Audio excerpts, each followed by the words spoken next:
Lëvizja vetëvendosje në Ferizaj edhe sot ka numëruar dështimet e pushtetit lokal të Ferizajt. Kësaj here vetëvendosje kritikoi drejtorinë e infrastrukturës në këtë komunë.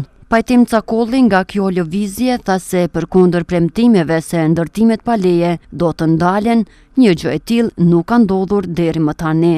Ai shtoi se asfaltimet që janë bërë deri më tani nga qeveria lokale nuk i përmbushin standardet e parapara. Sot në Ferizaj ndërtimet pa leje janë në rrugën e Luzimit, nuk përfillet as në standardet timor, po ashtu në komunën tonë rrugët e shumta që po asfaltohen, për fat keq mbi 90% tyre nuk kanë infrastrukturën për qetësi. Sot një ndërmarrje që të fitojë një tender për shtruar një rrugë ose duhet të konkurrojë me çmimin e tolt, sesa i real ose duhet i korruptojë zyrtarët komunal. Nëse hiqen dhe nuk shtohen 2 cm asfalt i kursen 2.5 euro për metër katror.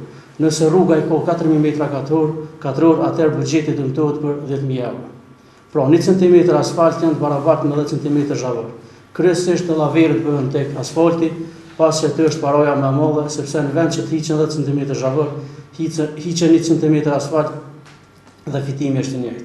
Edhe nënkryetari i lëvizjes vetëvendosje Valon Ramadani përmes slajdeve ka paraqitur disa nga problemet me të cilat përballen banorët e Ferizajt. Si problem kryesor që e kemi radhit, pra, është fshati Grejme, fshati më i madh në Ferizaj dhe pa ujë të pishëm.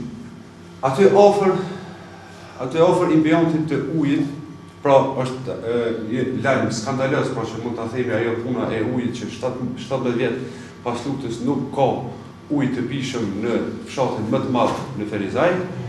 Aty afër impiontit mund të shihni që është diçka edhe më skandaloze, që në të njëjtin vend ku janë të shpuar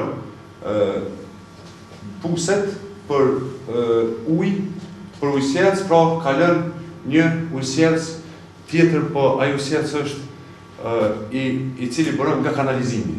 Pra mund të shihni sigurisht edhe nëse cili është ky nënkalim, nënkalimi i dytë pra që është në qytet, dhe ky nënkalim është shndruar në veceri publike dhe për hudhje të mbretëria.